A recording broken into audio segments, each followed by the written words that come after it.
आज का हमारा टॉपिक है माइक्रोलाइट्स। माइक्रोलाइट्स हमारे पास ऐसी एंटीबायोटिक हैं जो बैक्टीरियोस्टैटिक है। बैक्टीरियोस्टैटिक एंटीबायोटिक्स है मैक्रोलाइट्स हमारे पास। ये लैक्टोन रिंग पर मुश्तमिल होती हैं और अटैच टू शुगर। एक लैक्टोन रिंग होता है इनमें जो शुगर से अटैच होता है।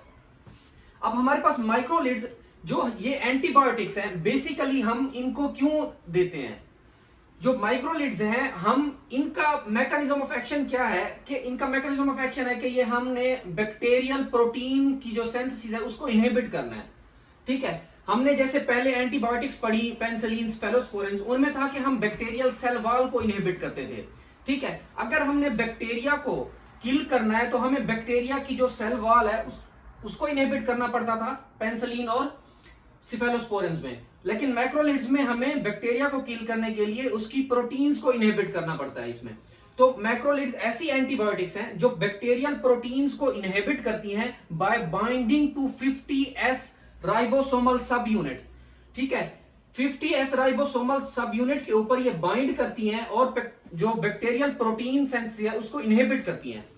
अब हम देखते हैं कि इनका जो है बैक्टीरियल प्रोटीन सिंथेसिस और मेमेलियन प्रोटीन्स, इनमें क्या डिफरेंस है। अगर हम कहें कि हम ये एंटीबायोटिक्स देते हैं, ठीक है, बैक्टीरियल प्रोटीन्स पे तो इफेक्ट करती हैं, ये मेमेलियन प्रोटीन्स पे भी इफेक्ट कर सकती हैं या नहीं, ये एक क्वेश्चन हो सकता है कि हमारे माइंड में आ सकता है कि ठीक है जी, ये बैक्टीरियल प्रोटीन को तो इनहिबिट कर रही है, मेमेलियन प्रोटीन्स पे इनका क्या इफेक्ट पड़ता है। तो हम देखते हैं कि बैक्टीरियल प्रोटीन्स जो है हमारे पास, जो राइबोसोमल सब यूनिट्स हैं, ठीक है, बैक्टीरियल जो प्रोक्रियाटिक राइबोसोमल सब यूनिट होता है वो होता है 70S का। ठीक है जी, 70S ribosomal subunit in bacteria and in मेमेलियंस।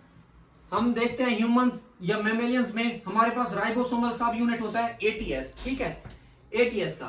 तो हम कहते हैं कि बैक्टीरिया जो राइबोसोम है वो फैक्ट्री है प्रोटीन की, राइबोसोम्स ही प्रोटीन बनाते हैं। तो देखें, जो फैक्ट्री, दोनों फैक्ट्रियां डिफरेंट है तो दोनों प्रोटीन्स भी डिफरेंट होंगी, मतलब इनकी फॉर्मेशंस भी डिफरेंट होगी। तो हम कह रहे हैं अगर हम माइक्रोलाइट्स देते हैं तो माइक्रोलाइट्स जो हैं इफेक्ट करेंगी किसके ऊपर? बैक्टीरियल प्रोटीन्स को इनहिबिट करेंगी। जो मेमेलियन प्रोटीन्स है उन पे इनका मिनिमम इफेक्ट होगा, बहुत ही कम, अगर होगा भी सही बहुत ही कम, वरना ऐसे समझे कि ना होने के बराबर इफेक्ट होगा। क्यों? क्योंकि दोनों की फैक्ट्री डिफरेंट है, प्रोटीन फॉर्मेशन दोनों की डिफरेंट उसमें हो रही है राइबोसोमल सब यूनिट्स के। ये 70S है और ये 80S है। अब हम कहते हैं कि जो प्रोटीन सिंथेसिस है वो होती कैसे है। हम कहते हैं कि 2 स्टेप्स में प्रोटीन सिंथेसिस होती है। एक होता है हमारे पास ट्रांसक्रिप्शन, दूसरा होता है ट्रांसलेशन। 2 प्रोसेस हैं। अब ट्रांसक्रिप्शन में क्या होता है कि जो हमारे पास डीएनए होता है ना, डीएनए से ही हमारे पास एमआरएनए बनता है, messenger RNA, by the help of DNA polymerase enzyme. ठीक है जी, जो हमारे पास पॉलीमरेज एंजाइम होता है उसकी मदद से हमारे पास एमआरएनए बनता है, मैसेंजर आरएनए फ्रॉम डीएनए। तो इस प्रोसेस को हम क्या कहते हैं? ट्रांसक्रिप्शन। ठीक है जी, एक स्टेप हमारे पास हो गया प्रोटीन सिंथेसिस का, ट्रांसक्रिप्शन। दूसरा प्रोसेस है ट्रांसलेशन। अब हमारा जो मैसेंजर आरएनए है उससे प्रोटीन का बनना, उसको हम कहते हैं ट्रांसलेशन। ठीक है, मैसेंजर आरएनए से प्रोटीन का बनना वो हमारा है ट्रांसलेशन, और ट्रांसक्रिप्शन हमारा है डीएनए से एमआरएनए का बनना। अब हम देखते हैं कि जो हमने कहा कि ये इसका हमारे पास ट्रांसलेशन प्रोसेस है, उसमें हम बैक्टीरिया की प्रोटीन सिंथेसिस होती है। ठीक है, प्रोटीन फॉर्मेशन कैसे होगी कि पॉलीपेप्टाइड्स बनेंगे तो प्रोटीन फॉर्मेशन होगी। अब प्रोटीन जो है बैक्टीरियल प्रोटीन, उसका क्या काम होता है कि वो बैक्टीरिया की ग्रोथ में, रिपेयर में, रीजनरेशन में काम आती है। अगर हमारे पास हम बैक्टीरियल प्रोटीन को ही इनहिबिट कर देते हैं तो बैक्टीरिया की ग्रोथ स्टॉप हो जाएगी, रीजनरेशन, रिप्रोडक्शन सारा कुछ स्टॉप हो जाएगा। तो इसी तरह बैक्टीरिया को किल करना हमारे लिए आसान हो जाता है। इसी तरह हम 50S को, जो राइबोसोमल सब यूनिट्स हैं, ये मैक्रोलिड्स जो हैं आके इनहिबिट करती हैं 50S को, और प्रोटीन सिंथेसिस इसी तरह हमारी इनहिबिशन हो जाती है प्रोटीन सिंथेसिस की। ठीक है जी, अब हम कहते हैं कि हमारे पास जो मैक्रोलाइड्स हैं इसकी क्लासिफिकेशन, अगर हम इसकी क्लासिफिकेशन के हवाले से देखें तो हमारे पास 3 मेजर क्लास आती हैं, जिनमें हमारे पास होती है first of all erythromycin, clarithromycin and azithromycin. Clarithromycin हमारे पास ये नेचर जी, तो हमने क्लासिफिकेशन में जैसे कहा कि हमारे पास एरिथ्रोमाइसिन, क्लिथ्रोमाइसिन और अजीथ्रोमाइसिन, जो अरिथ्रोमाइसिन है, हमने कहा कि इसका जो सोर्स है वो नेचुरल है, ये सेमी सिंथेटिक है दोनों, क्लिथ्रोमाइसिन और अजिथ्रोमाइसिन सेमी सिंथेटिक है। और अरिथ्रोमाइसिन जो है इसका ड्यूरेशन जो टाइम है वो शॉर्ट एक्टिंग है, ये लॉन्ग एक्टिंग है, दोनों क्लिथ्रोमाइसिन और अजिथ्रोमाइसिन।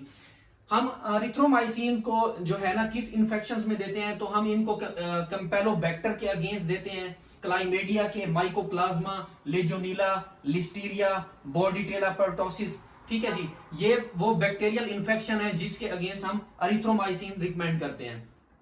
हम क्लिथ्रोमाइसिन और अजिथ्रोमाइसिन ये दोनों, इनका mechanism of action almost same है, बट डिफरेंट केसेस में हम इनको देते हैं। क्लिथ्रोमाइसिन को हम ज्यादातर एच पाइलोरी इन्फेक्शंस और लेप्रोसी इन्फेक्शंस में देते हैं। अजिथ्रोमाइसिन को हम हीमोफिलस इन्फ्लुएंजा, मोरक्सेला कैटरालिस, नाइसीरिया, और हम इसको अजिथ्रोमाइसिन को कम्युनिटी एक्वायर्ड नमूनिया में भी देते हैं। अगर हम 4 डेज 4 दिन तक इसकी डोज दें तो हम ये इफेक्टिव है कम्युनिटी एक्वायर्ड नमूनिया में।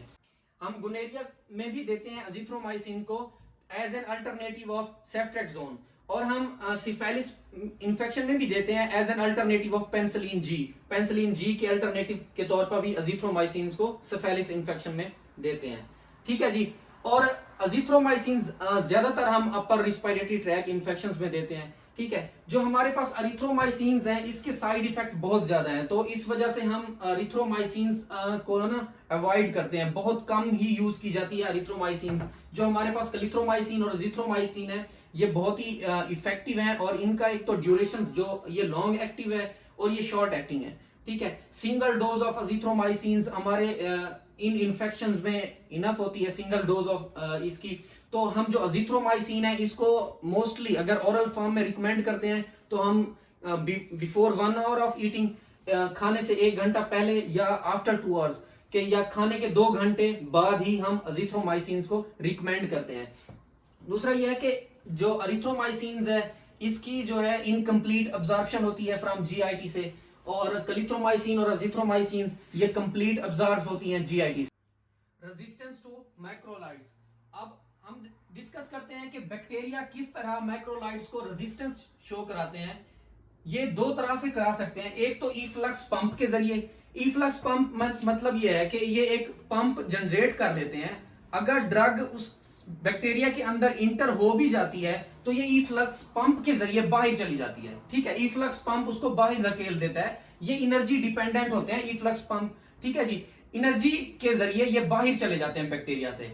अगर ये जो हम दे रहे हैं एंटीबायोटिक्स, जब ये बैक्टीरिया के अंदर जाती हैं फिर वापस बाहर निकल जाती है, तो बैक्टीरिया की प्रोटीन सिंथेसिस इनहिबिशन नहीं होगी, तो ये एक तो ईफ्लक्स पंप जनरेट कर लेते हैं ये बैक्टीरिया रेजिस्टेंस शो करने के लिए।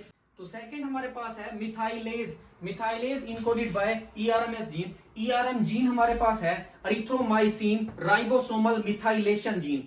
ये होता है प्लाज्मेट और ट्रांसपोजांस के ऊपर। जब ये बैक्टीरिया प्लाज्मेट्स और ट्रांसपोजांस जब दूसरे बैक्टीरिया को ट्रांसफर करते हैं ड्यूरिंग रिप्रोडक्शंस, तो क्या होता है, ये जो ईआरएम जीन है इसकी वजह से जो बैक्टीरिया का जो 50S राइबोसोमल सब यूनिट है वो चेंज हो जाता है, मिथाइलेटेड हो जाता है, मिथाइलेशन ऑफ 50S राइबोसोमल सब यूनिट ऑफ बैक्टीरिया। जब वो मिथाइलेटेड हो जाता है तो मैक्रोलिड्स की जो बाइंडिंग एबिलिटी है ना उसी 50S राइबोसोमल सब यूनिट के ऊपर वो कम हो जाती है। जब मैक्रोलिड्स 50S राइबोसोमल सब यूनिट के ऊपर आसानी से मतलब कंफर्टेबली बाइंड नहीं हो सकेंगी, फुल्ली बाइंड नहीं हो पाएंगी, तो क्या होगा, इनहिबिशंस ऑफ प्रोटीन सिंथेसिस नहीं होगी। तो इसी वजह से जो बैक्टीरिया है वो ईआरएम जीन की वजह से 50S राइबोसोमल यूनिट्स को मिथाइलेट कर देते हैं, मतलब 50S राइबोसोमल यूनिट्स को चेंज कर देते हैं, जिसकी वजह से बाइंडिंग कैपेसिटी जो है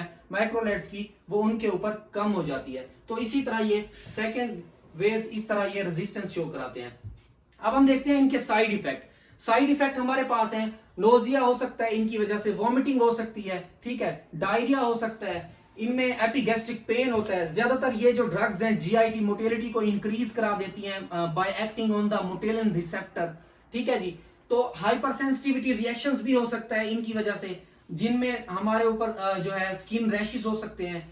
और इवन ये जो ड्रग्स हैं ज्यादातर इनमें जो ज्यादा साइड इफेक्ट्स हैं वो अरिथ्रोमाइसिन के होते हैं, जो बहुत कम ही यूज की जाती है नाउअडेज। और ये ड्रग्स हिपेटोटॉक्सिसिटी भी करवा सकती हैं इन प्रेग्नेंट वुमेन। ठीक है जी, तो ये सारे साइड इफेक्ट्स हैं और ये इस तरह रेजिस्टेंस शो करती हैं। इंशाल्लाह हम नेक्स्ट जो टॉपिक डिस्कस करेंगे, अगर आपको इस टॉपिक से रिलेटेड कोई क्वेश्चंस हो तो आप हमें कमेंट बॉक्स में बता सकते हैं। शुक्रिया।